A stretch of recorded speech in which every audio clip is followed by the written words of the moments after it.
everyone. We're going to talk about transformation. For those of you that don't know me, I am Suki Thompson. I'm the Chief Exec of Oystercatchers and on the Exco of Centaur Media. And 18 months ago, I sold Oystercatchers to Centaur, and I'm now part of the transformation journey of moving that media brand from looking at eyeballs to actually concentrating on customers.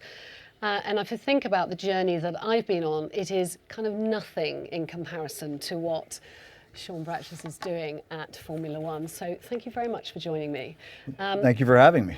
Come in and sit down, everyone who wants to join us. Sean, you have an amazing pedigree in sport, the power force, I think, behind ESPN. What possessed you to think that taking on the transformation of Formula One was a good idea? I think candidly, I thought the business was a little bit more developed than it was when I accepted to move to London and do this. There's the old expression, bait and switch. And when Liberty Media called, they asked me to come over and run the business, predicated on the deal closing. And when I arrived in London, unbeknownst to me, this was really a one-man operation. There was no commercial group. So literally a year ago at this time, and I'm leaving tonight to go to Melbourne to the initial Grand Prix, it was me and about two other people in the commercial group, and the company was outside of Biggin Hill, which is our production facility. Yep. The preponderance of employees were attorneys and accountants. So it's been an interesting and long year. I think that I'm very encouraged about the future of the company, but I think we've really laid the foundation for a very prosperous future. And I think Liberty Media acquired Formula One for three primary reasons. One, it's a fantastic brand. It's a global brand. There's over 500 million fans that enjoy this sport, and it's got a pretty good balance sheet. Secondarily, in the world in which we live in, technology continues to disintermediate the consumer experience as it relates to media. And the thesis being is that live sports is going to be really the last bastion of platforms, of brands, of genres that can aggregate large audiences at a given point in time. Yeah. And thirdly, and I fully believe in the first two, but I certainly believe in the last one, they felt it was a undermanaged business. And with, I would say, 21st century leadership, the opportunity to grow the business was pretty significant. But, before I started, understanding the circumstance that, not only there was no marketing group, there was no digital group, media rights, sponsorship, research, there was nothing. But not only was there no research group, there was no research about who we are, what fans perceive us, how they perceive us.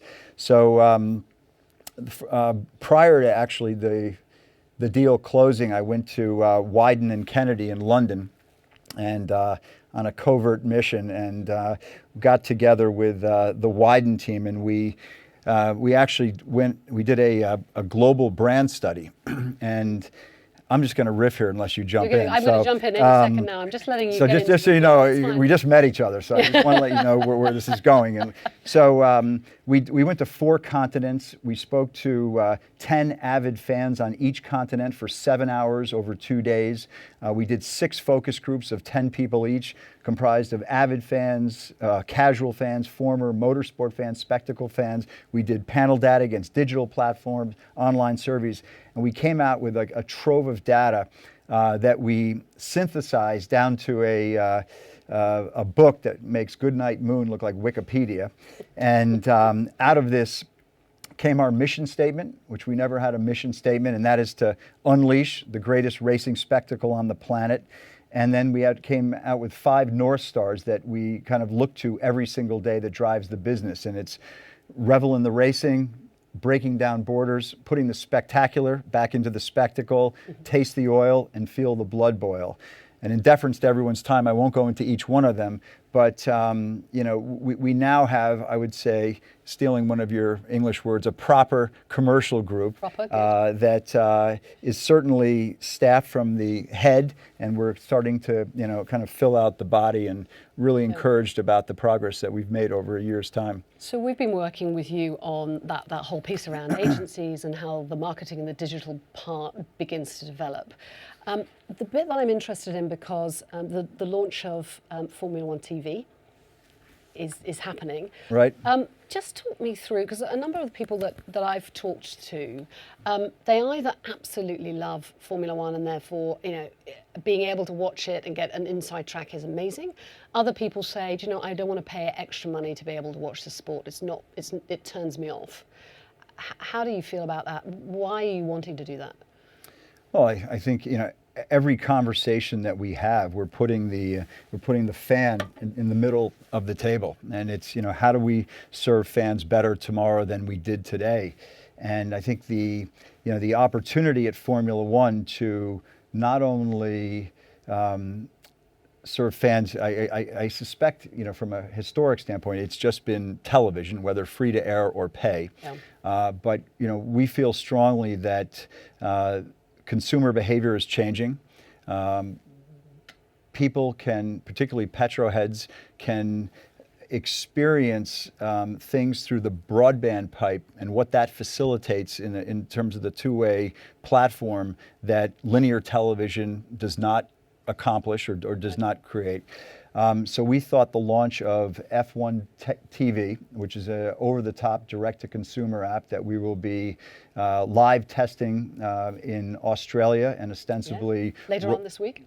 Sunday, yep. Or actually all weekend, because the Grand Prix is a multi-day experience, and then launching sometime in the future. But a year ago, there wasn't one country where we could, by contract, media rights, launch this product. And as we sit here today, we're going to launch in 48 countries around the world, which is probably not as many as I would like to see, but many more than our digital and technical team would like to have to bite off initially. And how many did you expect to launch with? And we didn't have a target, as many as possible. We were just grinding.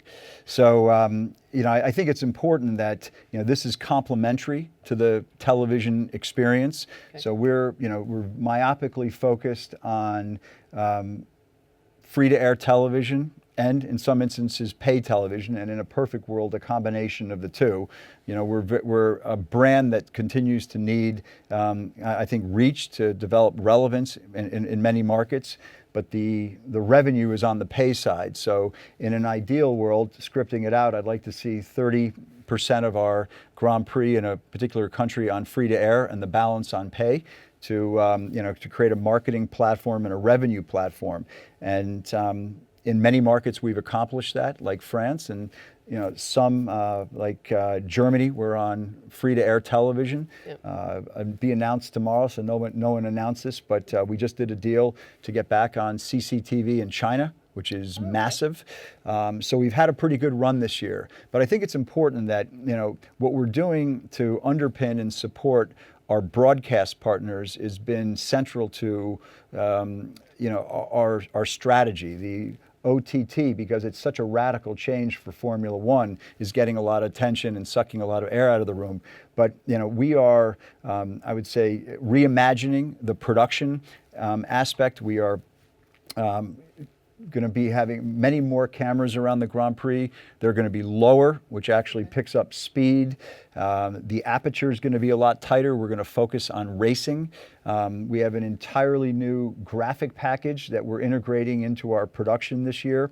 We've got 25 spotters around every Grand Prix to call into race control to identify where overtaking is going to be. And one of the things that, going back to the brand study, which I frequently do, is that when I got to Formula One, our website, if you could call it that, it's basically a scroll. You couldn't, if you wanted to buy a display ad from me today, you couldn't do it.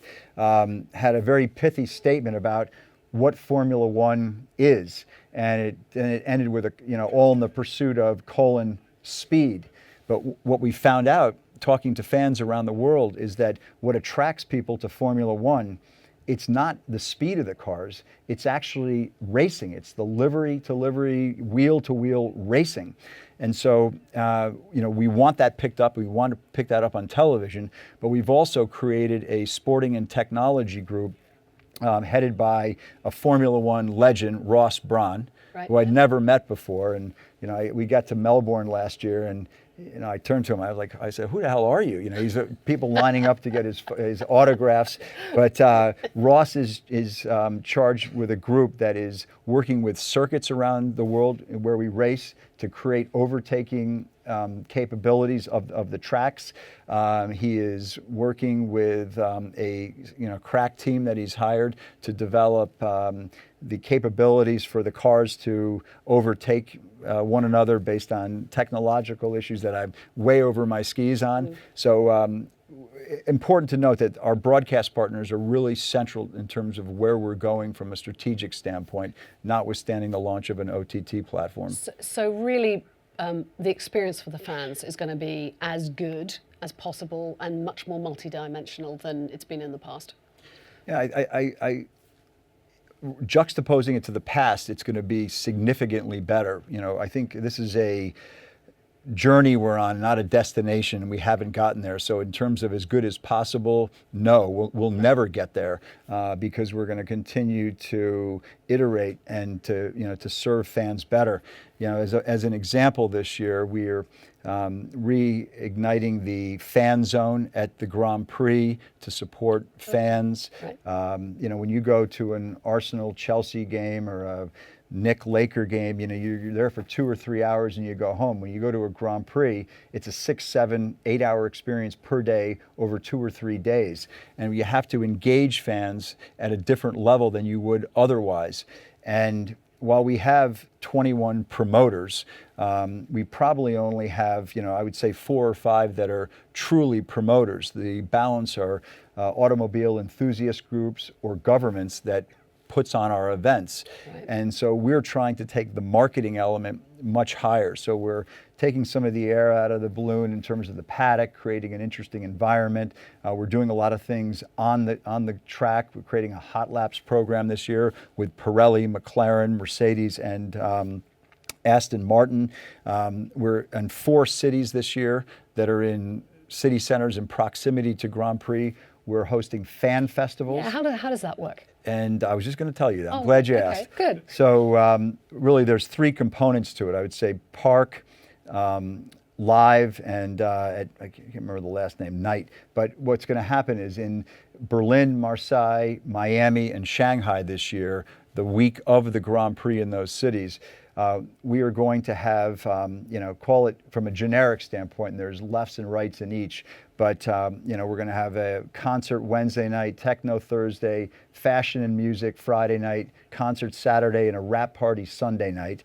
We're going to have bespoke bars and clubs, you'll be able to go in and buy, $10,000, $15,000 bottled tables, and really kind of create a scene and an atmosphere. And that could be similarly located to the park or in a separate part of the city. Yeah. And in the park, we want to activate an area with high traffic area in city centers to really engage fans through food courts, through static show cars, Pirelli show tires, sponsor activations, simulators, merchandise sales, staging where we can have team principals, engineers, drivers come in, bring kids in from schools and integrate them into our Formula One in Schools program through STEM, have F1 documentaries or movies play, things of that nature.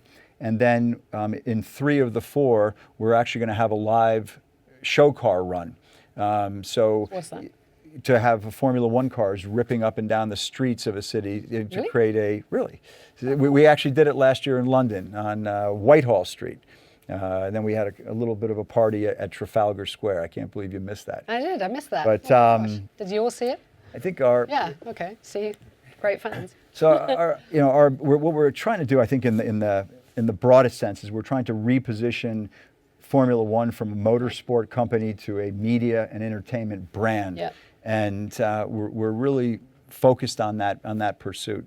So, I mean, you talked about 21st century leadership. Is that what you mean by that? That kind of, how on earth are you taking a company like F1 and pushing it forward like that? Well, listen, I think it's that is a component of what we're doing. I mean, we've got, probably 10 distinct groups in the commercial division at Formula One, from strategy to digital, events, hospitality, marketing, sponsorship, media rights, communications, etc. And I think because none of those existed heretofore, we're trying to develop a point of view and a strategy. We've developed a strategic plan for Formula One that's going to, I think, serve the company extremely well as we move forward. None existed before. I had the unique opportunity to bring in the leadership team of these multiple commercial divisions, and I think it's a fantastic edit of talent. But the unique thing about my role there was there was no culture that existed prior to me arriving. So I was able to create my own culture, which is somewhat unique, particularly for a 67-year-old global company, right? Yeah. And so that's been really a lot of fun and really engaging. I can kind of feel what I think when I come to your offices, just here in London. Explain to these guys what that culture is. What does it feel like? Well, I think that the culture that we're trying to cultivate is one of that leaders make other people better, right? Is one of sharing credit, not taking credit. It's of ethical and moral behavior. It's one of communication. It's one of aggregating all the disparate parts of the commercial group around one simply defined plan, and then having a relentless execution of that plan, and then just communicate. But if you come to our offices, while they're in a relatively tony part of town, we're trying to replicate, I wouldn't say replicate, but it looks like a garage, a Formula One garage. All the teams have put their shoulder behind provisioning us components of these extraordinary cars that they drive around. Yep. And Pirelli's done a super job of giving us their tires for the offices, and we cherish the Heineken bar that they put in, and we have a Rolex totem. So it's really actually a very exciting and energetic place to work. And I think the juxtaposition of people that had gone to the prior offices versus this it's pretty remarkable. Yeah. We're going to come on and do some questions in a minute, but let's have a look at the ad that was launched last week. Yeah, before we roll this, I just thought it's, and half the time at Formula One over the last, I didn't know if I should laugh or cry, but this is actually the launch of the first marketing campaign that Formula One's ever undertaken. So the thesis of it, and we work closely with our partners at Wyden and Kennedy, is engineered insanity. It's these two polarized concepts that work, in harmony in this sport like no other. So couldn't be any happier with the overall conceit. The execution has been fantastic. Even on social media, the preponderance of individuals commenting are favorable, which is a remarkable feat. Yeah, and I think from a promoter standpoint, sponsors, our media rights holders, and most importantly, fans, we've gotten a great reaction, and it's just the beginning of a journey we're going on in terms of repositioning this brand. So roll the tape.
So I think, central to the philosophy about fan first is that all those individuals you saw in there are actually Formula One fans. And as a manifestation of this, we've created a number of outtakes where they tell their story about Formula One, what it means to them.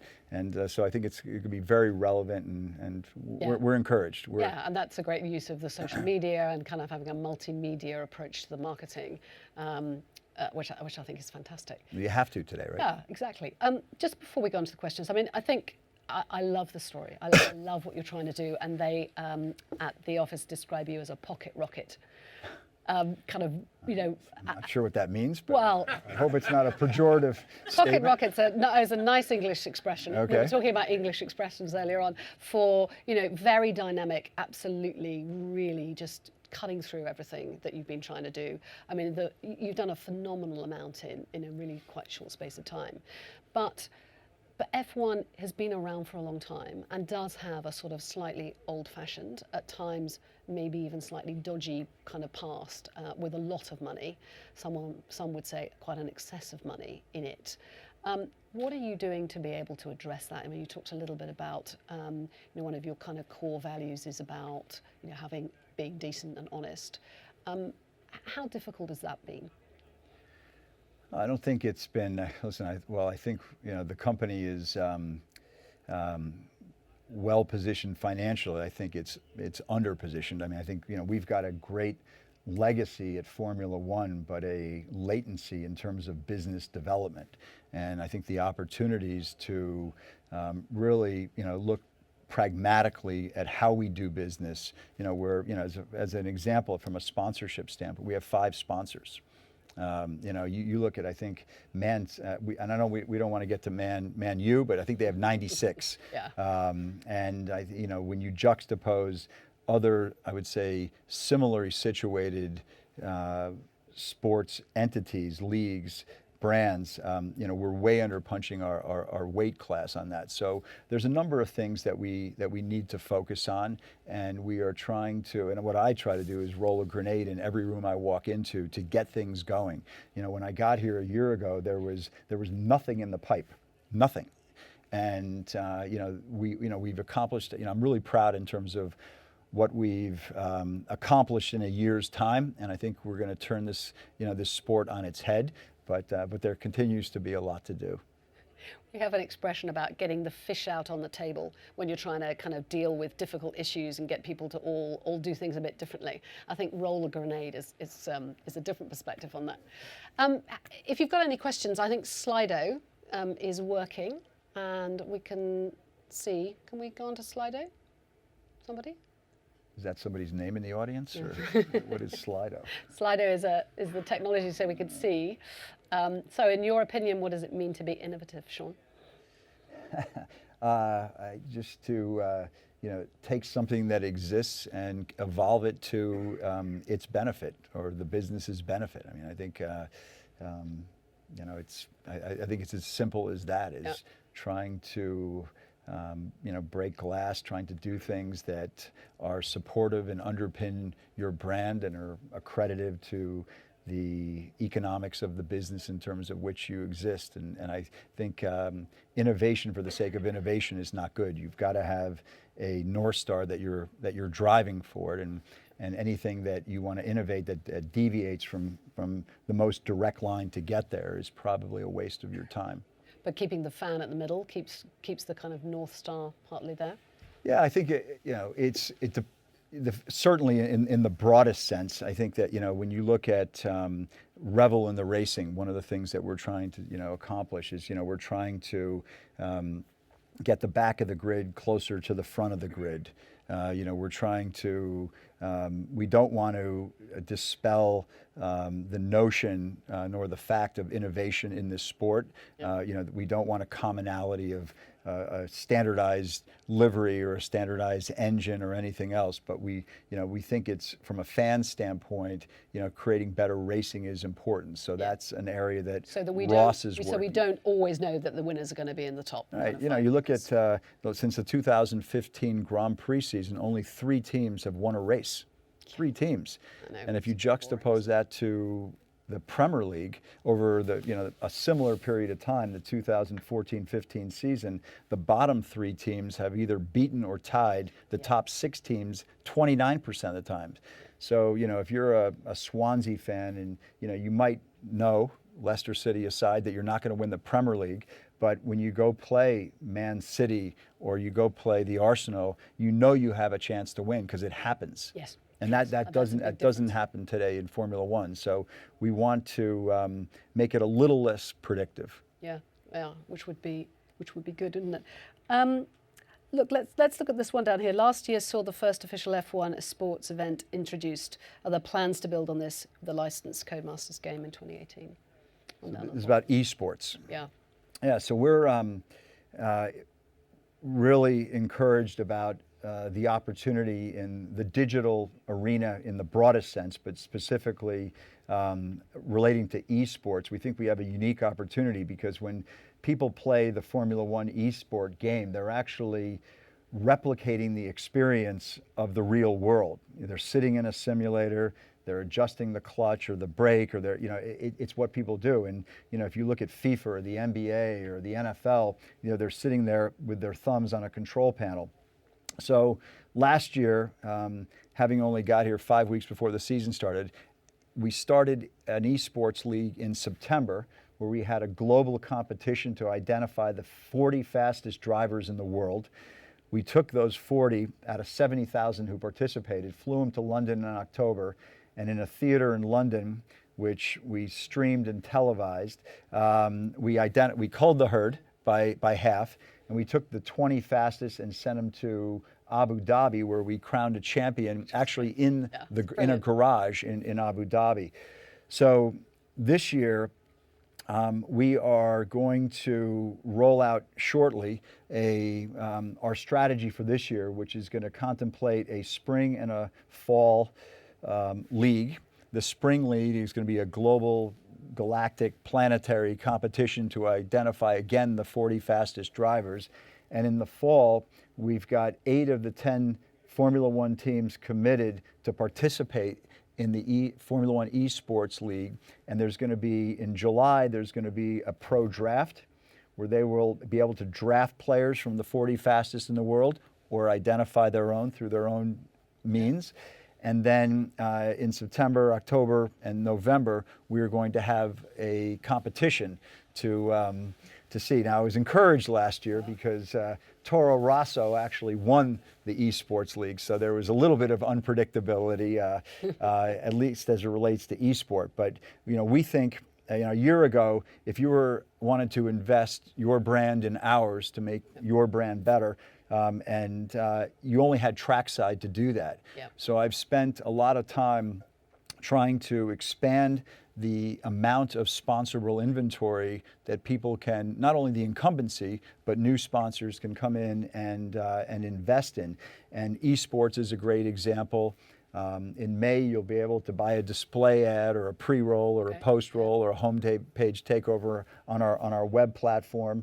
There's opportunities in the fan zones at the Grand Prix and the fan festivals in city centers. We're going to be doing a global exhibition tour, 15 cities, 5 years. There's a lot of things that are going on that I think create opportunities for people on both sides of the table. So if we roll through maybe 4 or 5 years, what of those things, or what else are you kind of looking at that you want to be able to introduce? Well, I'm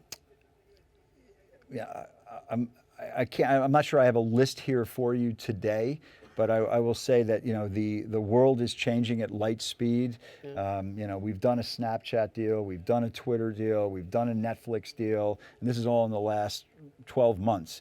And so we are going to be continuing to look for relevant platforms to exploit and to elevate our brand and create opportunities for fans to engage with this fantastic sport. Right, okay, let's go. Are you hiring? You said that. I'm sure there's a few people that want to come and work for you. How can industry leaders encourage innovation in their business and brands? So, you talked a bit about what you're doing. It is one of those things that everyone talks about. For me, what strikes from your approach is you're just going at it at a pace. Presumably, you're going to get some stuff wrong. Yeah, and that's fine. I think listen, I encourage. I tell my team all the time, if we're not failing, we're not trying hard enough. And I'll send out or walk into people's offices 10, 20 times a day with ideas. I think they're starting to kind of filter my ideas. But I think from a leadership perspective, I'm trying to engender a culture where we are innovative and we are looking for what's next. Our biggest challenge, candidly, at this point at Formula One, from a commercial perspective, is that our execution is having a difficult time keeping up with the vision. Yes. And so we're running madly. And trying to, and it goes, it manifests itself in multiple ways, even from just getting legal contracts done.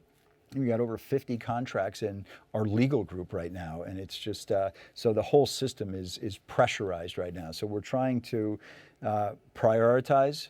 We're trying to do things that have the greatest impact today for the long term, for not only Formula One, but for the teams, the drivers, our promoters, our sponsors, media rights players, and partners and fans. And you personally, as one of the leaders here, is a massive commitment from you, isn't it? You were just saying earlier on that you're not back home. Your wife's still in the States. Your boys are now either working or still at college. How much did you travel last year? I traveled a lot. I was in 26 different countries, 54 major cities. I went to Manchester, England. That doesn't count. No offense to anybody in the room. But, and I think, listen, we're on in the next month and a half, I'll be in London 1.5 days. So there's so much to do. And when I joined ESPN, we didn't call it that in the day, but it was effectively a startup in the mid 80s. And we didn't know how that was going to play itself out. Here, in many respects, you have a startup, albeit with a massive tailwind behind us, and how it's going to play out. It's just a function of execution and vision. So I think we're at a point in time where we are, we consider ourselves sharks, right? If we stop, we die. So we just keep swimming. Okay, let's see. We've got a couple more questions here. How do you plan on linking the drivers back to the F1 brand? So we talked a lot about the fans. Talk to me a bit about the drivers. Yeah, so I think it's a material component of the sport that needs to be unleashed. Is telling these stories about these gladiators that are now sitting under an angelically called halo for some reason. But I got into the party a little late. I preferred the shield, but I didn't. So what you call them a halo? Well, there's a device which actually is an important device from a safety standpoint that is new this year. Okay. That is a protection device over the drivers' heads. Oh, and that's called the halo. The halo. Oh, okay. But when I'm at the Grand Prix, I see these drivers win, and they go out and they body surf among fans. They're running around. They have their helmets on, and I'm screaming at them to take their helmets off. So one of our objectives this year is to tell, the story behind the story. Who are these, these gentlemen? Who are these gladiators that drive on the precipice of death and disaster at every single turn? We have a deal with a young man named Brendan Hartley, who's a rookie driver for Toro Rosso, and he is going to be writing a blog on Formula1.com about his experiences in the first year. So we're doing things like Formula One Live in London, where we take their helmets off and we try to tell their stories and have fans interact with them. So it's something that we're working on. It's complicated in Formula One as the drivers, work for the teams. They have their own sponsors. They have serious commitments. So you can only leverage that relationship. You can't completely control it. Correct, and I think we're trying to demonstrate through leadership and opportunity the value of participating and engaging with Formula One to, the collective benefit of the sport. Okay. Which territory represents the biggest challenge or opportunity? Yeah, I'll take opportunity for two. No, I think the biggest areas we're focusing on in terms of growth, because we need to pay attention to the history of the sport, and we can never lose sight of that. But we think there's a massive opportunity in the United States, and we think there's a massive opportunity in Asia. In Asia, as I mentioned, we just got back on CCTV. We're doing a fan festival in Shanghai the week of the Chinese Grand Prix. We are very close to, and when I left the Grand Prix last year in China, it was very evident that the next time we were coming back from any material brand perspective was going to be for the Grand Prix this year. And understanding that there was so much work to do in the rest of the world, I've spent a couple weeks in China pitching Formula One to a number of businesses, both strategic and financial. And we've identified a partner, and that partner will ultimately be responsible for running Formula One in China, effectively a replica organization in that country as it relates to media rights, to digital, to licensing, driver development, creation of new Grand Prix. So we think there's a big opportunity in China to really detonate this brand that's been laying fallow. In the United States, we've gone from NBC to ESPN and ABC from a media rights standpoint, and we think that ESPN is still the juggernaut as it relates to sports platforms in the United States. And we'll have 4 Grand Prix on the ABC television network. The United States and China are 2 of the markets we're launching our live OTT in. We're doing a fan festival in Miami. We've got a great Grand Prix in Austin. We're putting our shoulder behind a multifaceted execution of the Engineered Insanity campaign. I guess, and so we're really excited about the United States, and we think there's an opportunity there to create another Grand Prix. I think we're taking a little bit of a different perspective than historically in terms of where we go to host these events, and reimagining the economic model to allow us to go to places that heretofore were probably inaccessible. But our objective is to race in city centers where there is an abundance of fans, some that know they're fans, some that don't know they're fans yet, but we're going to get them, where there's great iconography from a television standpoint, and also I think aligns with our brand better in terms of who we want to associate with. And just on that kind of, we can't help but just briefly talk about diversity just before we finish. F1 is traditionally a very male sport with not exclusively male fans, but has a very macho male image to it. You've taken the choice to get rid of the grid girls. Do you think that some of the things I didn't get rid of them. You're just not doing them again. They still exist. They still are alive. Yeah, okay, you're right. But are some of the things that you're doing trying to also create a greater kind of diverse audience to appeal more to women, to other types of people? Yeah, listen, we don't identify fans from a gender standpoint. We want as many fans as we can get, and I think there's a component of any technology platform company in the world today that there are generally more engineers that are male than are female, but there are programs that are trying to balance that out. I think from the commercial side, I had close to 1,000 people reporting to me at ESPN, and I think it was 52% of them were women. And candidly, not all of them were sports fans, the men or the women. And I think that you have the latitude on the commercial side to hire the best and brightest in the marketplace to serve your objectives. Where I think if you're producing a a sports show, the coordinating producer of that show has to know sport. Yep. Or that particular sport. So yeah, we've assembled I've assembled I think a very diverse group across the board. Again, I didn't have any legacy issues because there was nobody that existed. Anyway. Yeah. And I think I've always looked back when I was at ESPN. We launched ESPN Deportes, which was a Spanish language sports network. And it was like 6 or 7 guys that looked like me sitting around a table. And after 2 years of abject failure, we decided to hire some people that would actually understand that marketplace and came from that marketplace. And it's a booming success now. So yeah, and it is amazing. Yeah. To me, look, I could talk to you all afternoon. I think that I'm not surprised. I've got to catch a flight. So I know. I was going to say, some boundaries around. Ellie calls you a pocket rocket. I can absolutely understand why. I know you've got to go and catch a flight to Australia.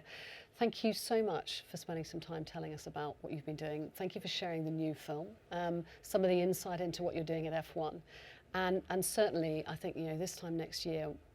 Maybe even at this conference, perhaps we could talk about, just how much has changed, because sure enough, it's going to be very different then to where it is There'll be now. a different story to tell then. So thank you for having me. Congratulations on all your success, and Thank you. thank everybody for coming. Thank you very much.